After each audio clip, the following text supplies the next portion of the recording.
ናሆም ለልጄ ትክክለኛውን ነገር አድርገሃል። አሁን ደግሞ እኔም ሆነ ልጄ እንደማትፈልገን በግልጽ አይተናል።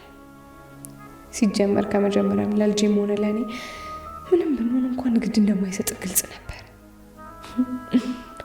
ምሩ ላንተ አለምህ ናት።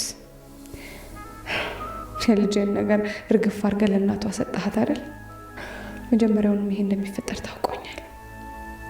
አሁን ግን ወደ ራሴ መመለስና ሁሉንም ነገር ማስተካከል ያለብኝ ይመስለኛል።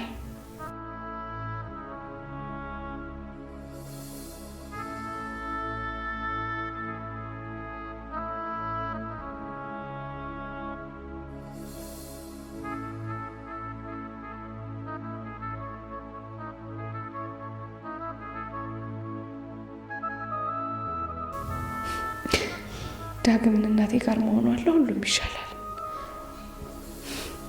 ዳግም እኮ ለምሩም ሆነ ለዛላናሆም የምትመጥን ሴት አይደለችም። እኔ እኮ ከምሩ በላይ ቆንጆ ነኝ አይደል?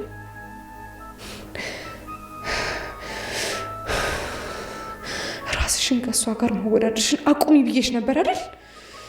በምን ሂሳብ ነው እኔ በሷን ቦታ መተካት የምችለው? እኔ እኮ ለልጄ መስዋዕትነት የምከፍል ድንቅ እናት ነኝ። አዎ ሌኒ፣ በቃ አንቺን የሚተካሽ ማንም የለም። እነሱ ህይወታቸውን እንዳሻቸው አድርገው ይኑሩ፣ አንቺም ታያቸው። ሌኒ፣ አንቺ በቃ ደህና ነሽ። ሁሌም ለልጅሽ ደህና ልትሆኝላት ይገባል። አሁን ሁሉንም ነገር ተስፋ ቁረጭና ለህይወትሽ አንቺ ብቻ እንዳለሽ አስበሽ መኖርሽን ቀጥይ።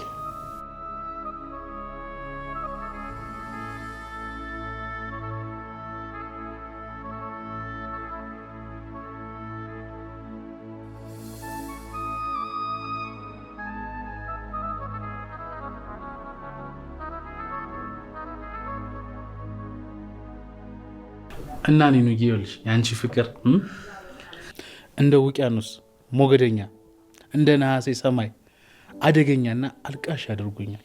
ወይ አረ በፈጠረ ናቲ እንዴ ወደ በፊቱ ማንነት ባህሪ ተመለስ እንዴ። በቃ እየለመንኩ ነው በፈጠረ ናቲ እንዴ። ይኸው ከመጣ ጀምሮ እኮ ወራቶችን እየጠራልኝ ነው። አንቺ አመዳም ድሮም እኮ ፍቅር እኮ እንደማይገባሽ አውቃለሁ።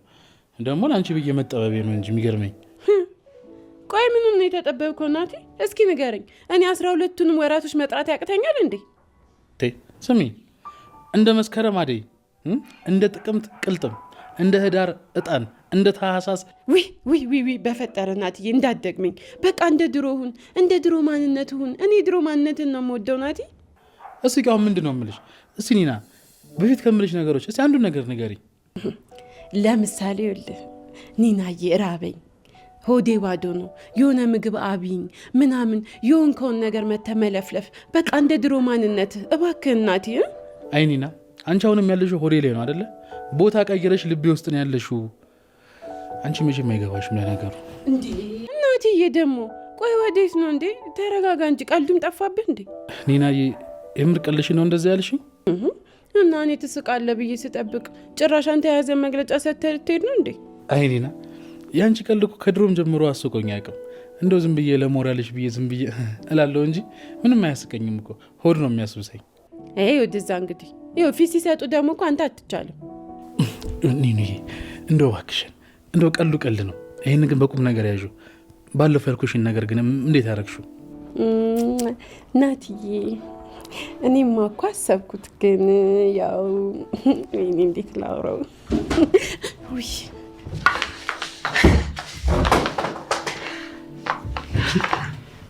ምንድነው ጎቤው ራሱን በሰርጀሪ ያሰርኩ መጣል? ምንድነው ኒና? ኡፍ እስኪ አንተ ደግሞ ዝም በል ጽዬ። ምን ሆነሽ ነው? ቆይ በሩ እኮ ሲከፈት የሆነ ተሳቢ መኪና እየገባ እኮ ነበር የሚመስለው። እስኪ አንቺ ደግሞ ዞር በይ። እሰይ ኒና ይበልሽ። የሰው ልጅ ሲናደድ እንደው እሳት ሲቃጠል ውሃ አፍስሶ ያበርዳል እንጂ ጭራሽ ጋዝ ጨምረሽ ልጅቷን ታግያታለሽ እንዴ? ጽናትዬ እንዴት ነሽ? አንቺ ግን ደህና ነሽ አይደል? ያቺን ማትረባ እያለች እኔ ምን ደህና ሆናለሁ? ማናት ደግሞ እንደለመደች ሀና መጣች እንዴ? ማለቴ ኪራ ቀረ። አንቺ ደግሞ ምንድነው መቀባጠሪው?